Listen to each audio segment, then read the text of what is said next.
Now. Well, hello everyone, and thank you very much for inviting me to give this talk today. I feel as if this subject has been one that has sort of been a long time in the making, and that somehow it's sort of found me rather than me finding it. But as a bit of background to it, I'm not surprised that, Steve, you haven't heard of Musette, because very few people have, even in the professional world of early music and amongst people who really do know about this kind of repertoire. This instrument itself is really rare. And that's partly because it wasn't really rediscovered until the 1960s.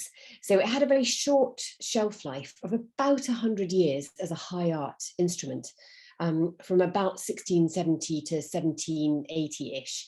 And it was never going to survive the French Revolution because of its very strong associations with royalty, namely Louis XIV and 15th, and generally aristocracy as well.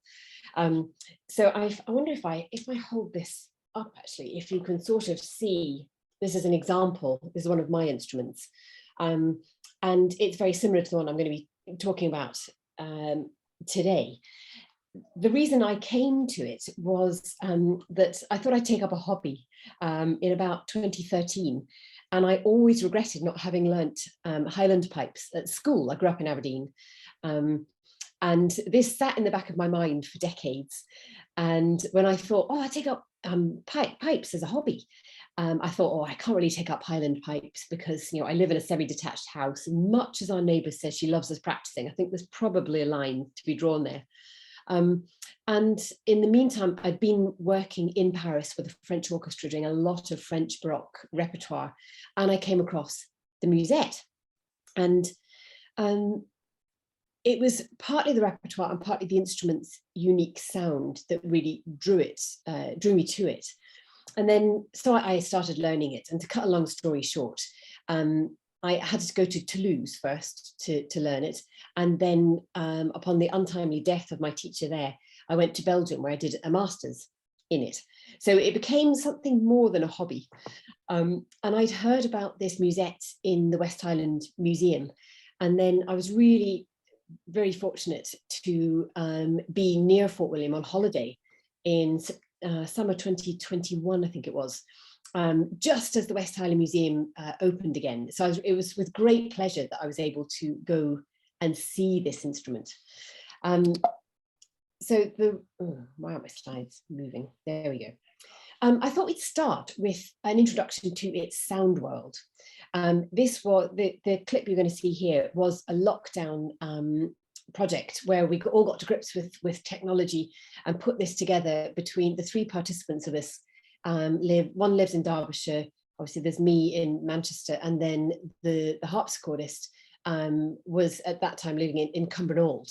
And we put this together as a lockdown concert, really, a lunchtime concert for Northumbria University. And this just gives you a little flavour of its sound, because I think it really helps to know what the sort of instrument sounds like when I'm describing it.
So that was a sarabande from Pièce pour la Musette, which was composed in about 1722 by Jean Hotteterre. And as with most bagpipes, the musette's origins lie in its use as a pastoral instrument. And its transition, as I mentioned, into a high art instrument is really down to its patronage by Louis XIV. Thanks to Louis XIV's patronage, the musette began to feature in various genres of French music, from operas to duets for two musettes and everything in between. And at the same time, there were three dynasties of court-based wind players and makers who turned their attention towards it, the result being the instrument that you saw there. The instrument features in a book called Harmonie Universelle by Mersenne in 1636. And musettes are first mentioned in L'État de la France in 1661. And this is the kind of court circular that tells us, what was happening at Versailles. And it was listed there amongst the instruments of the l'écurie, so the stables, the open air entertainments. But it was also used for chapel and chamber music. These early ones might have been Musette de Poitou, which were a slightly different instrument in that they were mouth blown instead of being bellows blown, as you saw there. And their presence at court predated slightly the bellows blown musette. Now, the instrument in which we're interested today, of course, is this one. And the museum lists its provenance as a set of French bellows pipes purchased at the sale of the Cardinal York's effects in Rome. It was said to have belonged to his brother, Prince Charles Edward.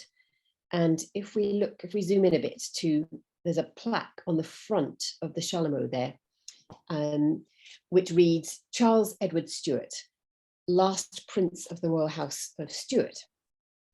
And you'll see there on the left a slightly different interpretation of its provenance.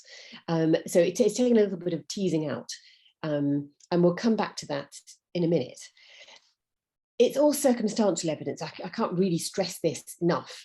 As a musicologist, of course, we're obsessed with proving things or not. All of the evidence so far, and I am still very early on in this project, but all of the evidence is circumstantial. And I've had already help from members of the 1745 Association, which has been really useful in pointing me towards details that really swing the evidence one way or another. So for a start, Charles's playing of pipes is mentioned in letters from his daughter Charlotte, and also from Louise of Stolberg. And thanks to Deborah Dennison for that pointer. But these letters don't specify which type of pipes.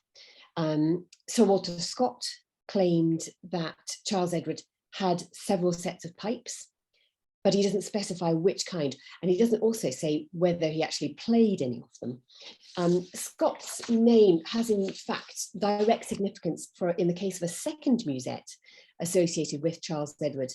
And this one is in the collection of the National Museums Scotland. And the one in the National Museum Scotland was the first bagpipe received into the collection. And that one was acquired by a donation from a Mrs. Stuart of Inveresk. And the provenance traces the musette back to Mrs. Stuart's grandfather, Richard Lees of Galashiels, who was a contemporary and acquaintance of Sir Walter Scott. And the musette in the National Museums collection was bought in Rome at about 1830 at the sale of the effects of Prince Henry Benedict Stuart, Cardinal York, of course. And they were bought there by a Kelso man who then gave them to Mr. Lees, who was a player of the Irish bagpipe. And this was on the assumption that the musette was an Irish instrument, which is not as far-fetched as it seems, because it's one of its closest modern relatives is in fact the Irish Ellen pipes. And the pipes are described in the records of the Society of Antiquaries, where they sort of briefly stayed, as of the Irish form and mounted with ivory and silver keys. So that set in the National Museum of Scotland would appear to have belonged maybe specifically to Cardinal York, but its association with Henry and of course his brother Charles Edward was good enough to see them become part of the national collection. The pipes were apparently shown to Sir Walter in the 1830s, and he took an interest in the instrument, and said that the bagpipe was an instrument of which the prince, and he doesn't specify which one, of course, was fond, and that he was possessed of several sets. So we have a reiteration of that quote from Sir Walter Scott. Given that Scott had claimed that at least one of the princes had several sets of pipes, there is therefore anecdotal reason to assume that both sets had indeed come from the Jacobite court in Rome, perhaps even Paris, because we don't know their date. I consulted with, many of you will know Hugh Cheap, on the provenance of these sets, and he thinks that both instruments were probably made in Parisian ateliers, of which there were several. And so I've tried to find out from today's makers which atelier it might have been, but apparently they're not instantly recognizable as being by any of the well-known makers. So we're still a bit in the dark as to who exactly made them. So the presence in Scotland of two musettes lends weight to the likelihood that they probably did originate from the Stuart court. And although we can't be sure who played them, there is the final piece of the puzzle that strengthens the connection to Charles Edward of the musette in the West Highlands Museum. Thanks to Edward Cork for pointing this out to me. The Stuart wife referred to, oh, actually, I think I've missed a slide out. This was the donation of the ones to the National Museum, Scotland. So if we go back to the West Highland Museum ones, the Stuart wife referred to there is Rosa, whose maiden name was Fiorani, and the valet de chambre was John Stuart, who started out as Charles Edward's valet de chambre, but he was promoted to be the majordomo of the household in 1768 and made a Jacobite baronet in 1784. And by 1802, his widow and son Carlo were short of money, so they might well have wanted to sell the musette. So given the provenance of the musette in the West Highlands Museum, I began to look into potential archival sources that might reveal something further of Charles Edward's musical prowess and perhaps musical life at court in Rome. Luckily for me, the Stuart papers, which are part of the Royal Collection at Windsor, have been digitalized. And so I was able to gain a month of free access at the beginning of the very first lockdown that we had in March 2020. So I settled down for what I was sure was going to be an interesting read. It was actually, as it turned out, but not in the way that I hoped. After a month of careful scrutiny, I came to the conclusion that there really wasn't any mention of musettes anywhere. Searches of musette, pipes, various spellings of music revealed that mentions of music are frequent in the letters between 1717 and 1719, but thereafter are almost non-existent. Is the implication of this that there are letters or documents missing? Possibly. Or is it simply that 1717, 1719 was a period in which James III enjoyed a lot of music and had the time to write about it? After all, his first child was born in 1720, and I don't know whether you can hear, but I've got small children in the background here, and I can confirm that they are not conducive to writing anything down. So in other words, the archive didn't reveal anything of relevance as far as this project goes. So such is the risk with archival research, of course. But there is another promising archive that I was hoping to be able to discuss with you. But first of all, the pandemic, and then post-pandemic sort of concerts catch up, and the arrival of small children, etc., have rather precluded my ability to visit. But I'm hoping to, in the next few months, visit the Blair's letters, which are currently held by Aberdeen University Library, and their correspondence between Cardinal York and informers at the Stuart courts. I'm sure a lot of you are very familiar with it. And as such, they might hopefully reveal something of the musical life at the court in Rome. And one of the surprises has actually been that I haven't been able to find more musicological research about the Stuart court in Rome. I'm familiar with the work of Stefano Baccalo, for example, who's been working on it, and of course, Edward Cork. But beyond that, there's actually very little. So it's a really potentially rewarding area of research to go into and to sort of explore. So outside of these two archives, there is iconographical evidence to support the idea that Charles Edward was known to have some association with the Musette specifically, not just any old pipes.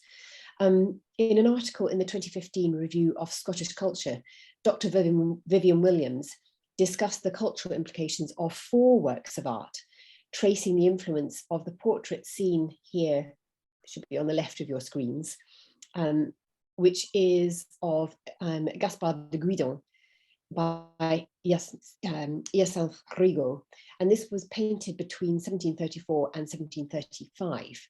And Dr. Williams traces the influence of this portrait on 3 other satirical works of art, 2 of which you see here. So the one in the center is a pastel on paper by an artist of the French Royal Circle, Charles-Antoine Coypel. And then the one on the right there is one of a series of prints that's based on Coypel's pastel. And the engraver of this print is Robert Sayre, and the print dates from the 1760s. In 18th century England, of course, as you're aware, the presence of pipes and or tartan was enough to caricature any figure significantly in cultural terms.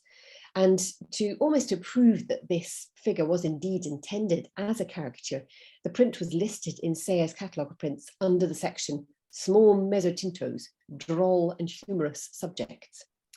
So thanks to Williams's work, we have a strong case for Charles Edward's playing of the Musette. And in terms of likelihood, the facts of his upbringing also support the probability that he could have been exposed to the instrument. So that sort of concerns the evidence around the Stuart court. But what about the musical activities of Charles Edward and Henry? We know that they attended the opera frequently in Rome and had opera libretti dedicated to them every season from 1739. Sebastian de Brossa wrote that the young princes both have a passion for music and are very knowledgeable about it. The elder boy plays the cello very well. The younger one sings Italian arias in a lovely little child's voice in the best of taste. However, it seems that perhaps Charles Edward was less fond of music than his younger brother, for James Edgar observed that Prince Charles takes great delight in riding, hunting and other exercises, and the other, besides these, loves music and sings very well.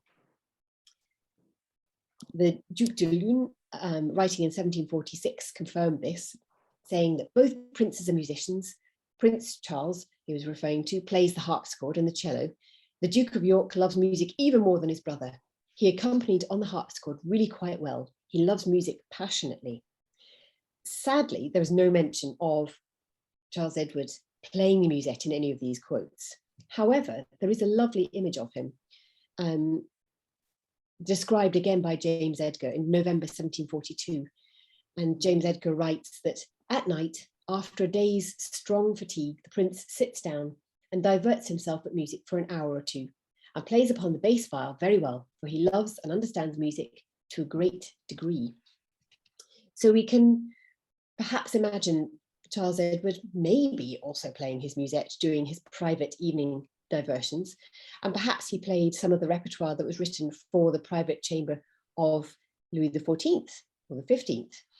And I thought we'd just take a little break here to have a listen to one of these pieces, again to sort of contextualize the sound world that we're thinking about. So this is a piece called La Noce Champêtre by Jean Hotteterre, who was one of the dynasties that I mentioned earlier. And this collection contains pieces that were to accompany the daily life of the king, you know, music to send him to sleep, music to party to, like this piece, and even music to wake him up in the morning. So it's a lovely image to imagine anyone being lulled to sleep or woken up by the musette. Now this video is an amateur video, so you have to excuse the quality, but it gives you an idea.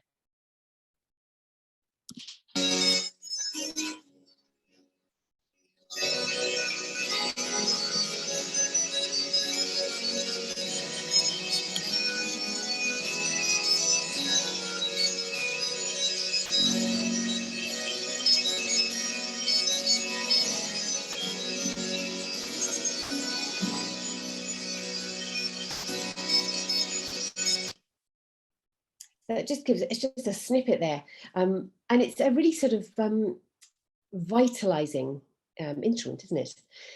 So unfortunately, the archives of the court of James II and III in France were destroyed in Paris during the Revolution. And further hindrance in piecing together what life was like at the court in Saint-Germain is provided by contemporary accounts that were intended to weaken the Stuart threat by their perceptions of the court as penniless, corrupt, infiltrated by spies. So in other words, they weren't exactly telling the truth. But enough evidence exists to be able to draw some conclusions about musical life at the court at Saint-Germain. As was common in other royal courts, music was part of daily life there. And the Chateau de Saint-Germain contained the finest court theatre in France. And this is where Louis XIV put on Lully's comedy ballet in the 1660s and his tragédie lyrique. So they were really keen areas of scrutiny of the sort of cultural milieu. And both of some of these works that Lully wrote included Musette, and they were premiered there. So this is a big, important occasion. On the evidence of manuscripts associated with the Jacobite court, it appears that there was a strong Italian influence, but there were also motets by Lully and Couperin. Those by Couperin probably first performed at Saint-Germain. Most of the sonata da Chiesa, the church sonatas, were Italian, and many were also brought from England. So we get this trail of cultural influence via the pieces that we can trace as having been performed there. We see cantatas and sonatas by Alessandro Scarlatti. They feature heavily. And then we also get the influence of the exposure of local French composers to this wealth of Italian style. So we see Italian style in the works of Couperin, Sébastien de Brossard, Elizabeth Jacquet de la Guerre, and Jean Ferry's Rebelle. But the story with theatrical music is very different because there's no evidence that the court had any such influence on French composers of music for the theatre. And surviving manuscripts suggest that the ballets and operas performed at Saint-Germain were all French. So that gives us a sort of flavour of what was happening musically speaking and where the influences came from under the court there. So after the unsuccessful invasion of 1715, the Stuart court moved briefly to Avignon, which of course was in papal territory, and then to Rome, where Pope Clement XI offered James, of course, the Palazzo del Re. Now, if manuscripts were brought to Saint-Germain from Whitehall, it seems more than likely that the court's musical library was transferred from Saint-Germain to Rome with them. And therefore, the composers of James's court at Saint-Germain may have provided the soundtrack to the young Charles's early years. Now, James III was a great supporter of Italian opera. And so it's not really surprising, actually, that from 1739 to 43, operas performed during the carnival were dedicated to the young princes. Also during these years, we know that regular concerts were organised by the princes at the Palazzo del Re, in which Charles often played the cello or the bass viol, while Henry was deemed to be the better singer. This is where we get these quotes from. And a household list from 1742 suggests that the man in charge of both the concert and Charles's cello lessons was the cellist and composer Giovanni Costanzi, whose former employment otherwise was with Cardinal Ottoboni, key figure there. After his 13th birthday in 1733, Charles began to enter society, and it's this period between 1733 and 44, when he left for France, of course, that provides us with the most probable window of opportunity for his musette playing. He could have played in his later years, and we know that he did play some kind of pipes, but these are quite physical instruments. And so his declining health makes it sort of more unlikely that he would have played to any great extent in his latter years. So who did write for composers, for Musette? This just gives you a list. I mean, it doesn't matter. A lot of these names are very unknown today even. There are some big names like Lully and Rameau, But even amongst musicologists, some of these were unfamiliar to me, despite being a sort of ardent Francophile and musicologist working in this field. But this gives you an idea of the number of works that included Musette. There's a fair few there, and particularly bookended by Lully and Rameau, who were the sort of kings of French Baroque opera. And it's worth noting this because it shows how Musette infiltrated French music making. And its present it's not restricted to novelty items or chamber music or music for the amateur market, but rather we see it integrated across various genres and markets. So here's a list, and don't worry, this is tiny, and it's a list in progress. A lot of them are just names, some of them even just one name. And this was a list that I started compiling just to get an idea of who had written for the Musette. So these are composers who only wrote one or two pieces for the Musette. And the reason that most of them are just names without even dates is that actually I haven't been able to find out any more about them. So this just goes to show actually how little research has been done around this area. The next group are composers who wrote more than two pieces for Musette, or composed specifically for Musette, or at least named it first. And again, it's a fairly substantial list, most of them completely unknown today. We've heard Boismortier is a slightly well-known name, and maybe Hotteterre, but usually only among recorder players. A lot of the others weren't, and yet they were all famous in their own day. So we're talking about key figures here. And I've been unable to find any information regarding the movement or residency of these composers in any other country than France. This isn't to say that they didn't spend time outside of France, though. So the top of the list there, Anne, we know that he studied with Corelli, so he must have left France at some point. And for the most part, these composers their works show that they were influenced by the Italian style, but nearly all of them spent the majority of their working lives in positions at the centre of French music, in the royal household or institutions such as Le Conseil Spirituel. We don't have time to talk about them here in detail, but from each of the following slides, you'll be able to piece together the size and scope of the Musette's repertoire, the scale of which helps to strengthen its position as an instrument of note, which in turn adds to the likelihood of it being played by Charles Edward. So we have Anne. That's a good handful of collections of works there. Corrette, even more. I mean, we know Corrette really primarily today as being the first person to write down how to play the cello. But actually, and his output is not large, but a lot of it contains works for Musette. Lemaire, totally unknown today, but well known during his day. It's interesting to see the Musette used with voices in his works. Boismortier is interesting because he was a prolific composer, and so it's not that surprising to see such a large list. But he didn't have a court position. He wasn't reliant at all on private patronage. Instead, he relied on publications of his works, and so the presence of Musette amongst all of his works, or such a large number of his works, showed that there was a buying market for works for this instrument. Because if people hadn't bought the works from Musette, Boismortier wouldn't have bothered writing anymore because it wasn't worth his while financially. He was a very astute businessman. Naudot, again, a large number of works. He was key at the court of Versailles. Dupuis, very small output. So again, this is a large percentage of his output. And this is the other Hotteterre, Jacques Le Martin, who is most famous actually for developing the actual instrument itself from a single chanter instrument to a double chanter instrument, but also for writing down how to play it. So this is the sort of the last method or treatise on how to play the Musette. The other dynasty were related to the Hotteterres, and this was Esprit Philippe de Chedeville and his brother Nicolas.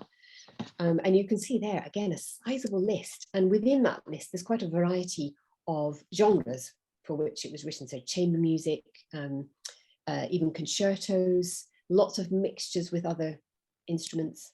And his brother Nicolas similarly. What's interesting with these two brothers is that Nicolas' works were very Italianate, whereas his brothers tended to stay more within the sort of French style and form.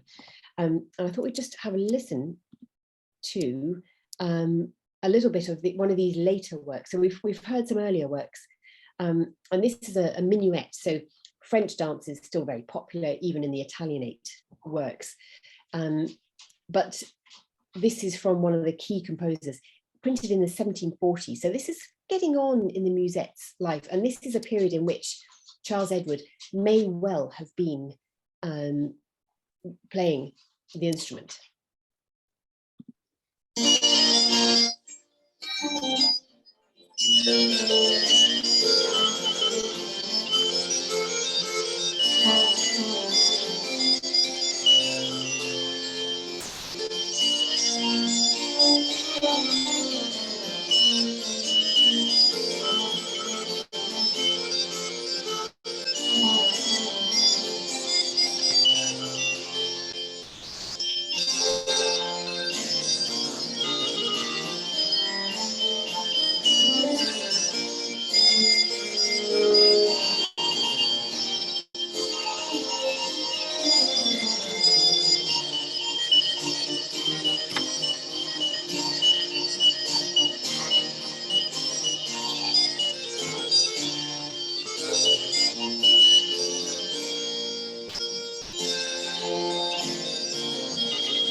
So these composers all contributed significantly to the Musette's repertoire, and the success of their endeavours really shows that there was a market for Musette amongst Parisian amateurs as well as at the court.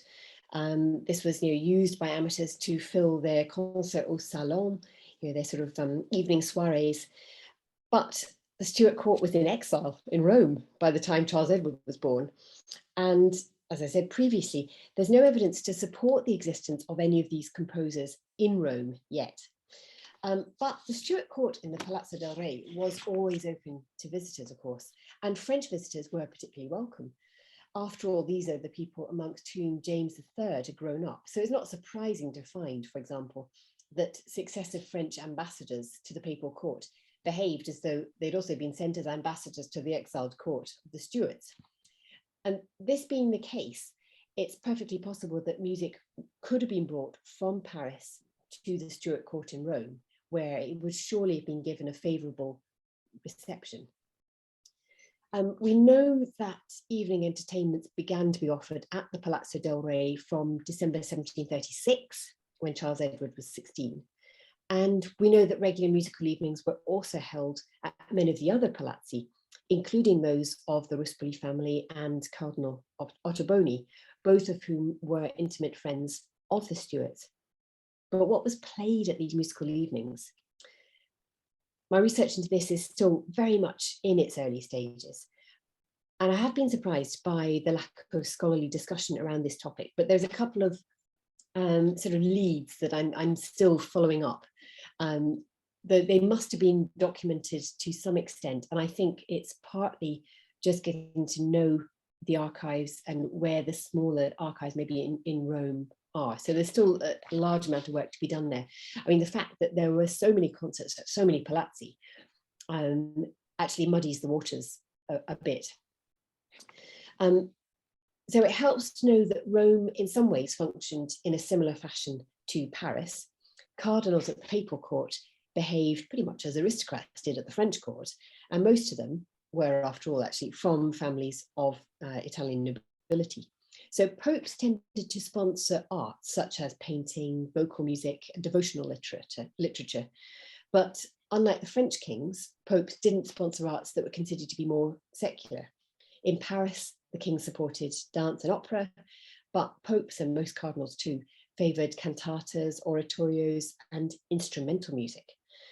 Cardinals would often vie with each other with a view to future papal positions, and there was sort of added patronage and offer from foreign ambassadors as they sought to influence politics via culture.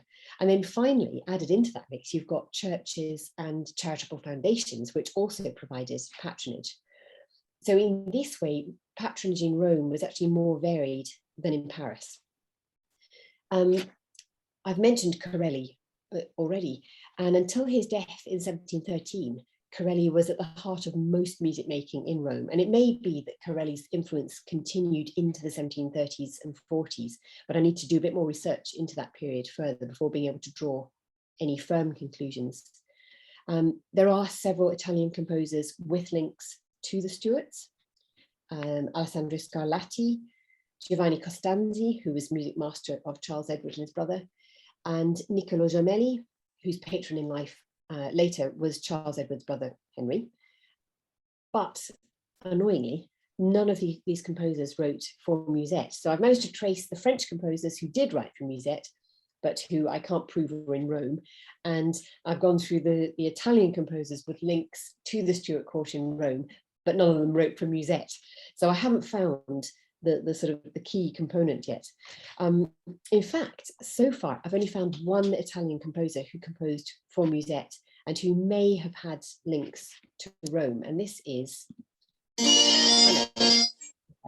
Emanuel Barbella. Not much is known about him, but there are enough links to render this avenue worth further pursuit. Most of his works are for violin or violins, but a colleague of mine recently discovered a concerto for Musette by Barbella.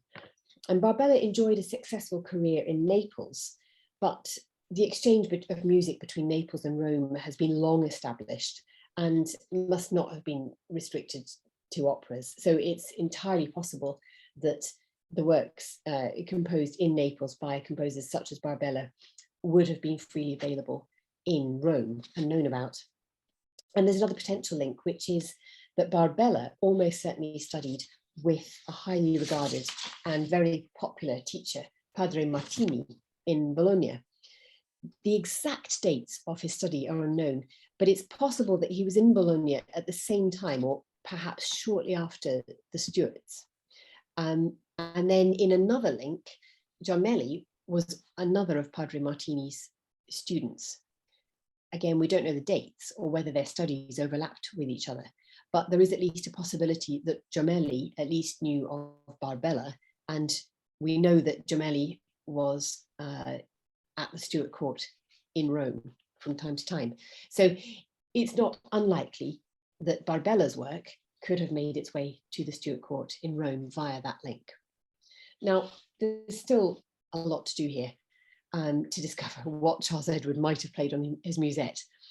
I've shown that he could have had access to the latest French repertoire for the instrument, and of course the Stuart court in Rome was still visited by pro-Jacobite young gentry on the Grand Tour, and they might have brought with them their latest musical acquisitions from the tour, or even perhaps from Edinburgh or London.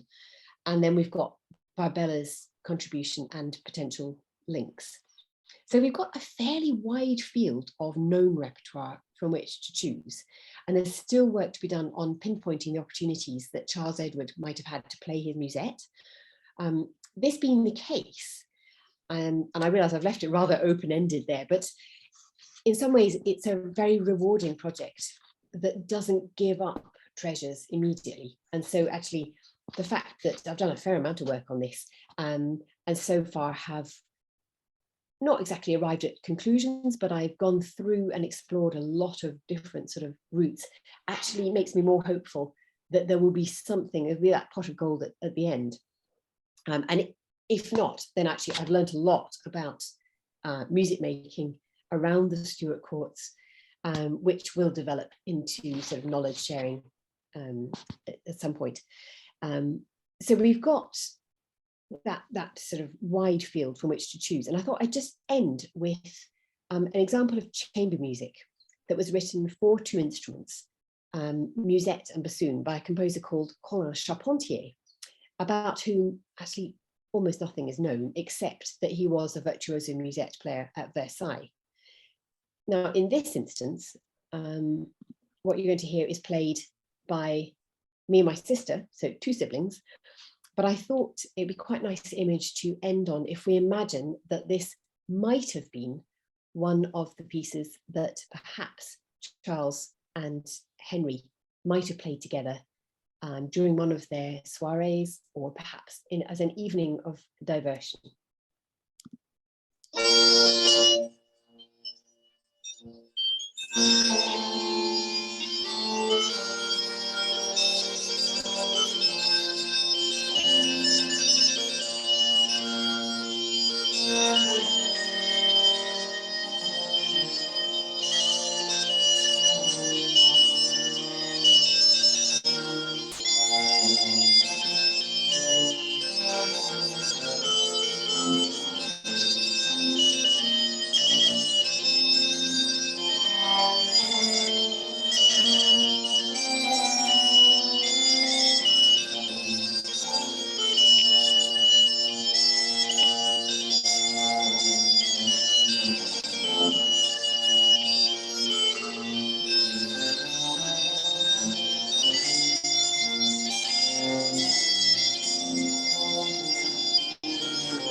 So there we have it, some possibilities there, and I think that's where we leave it. So thank you very much for your company.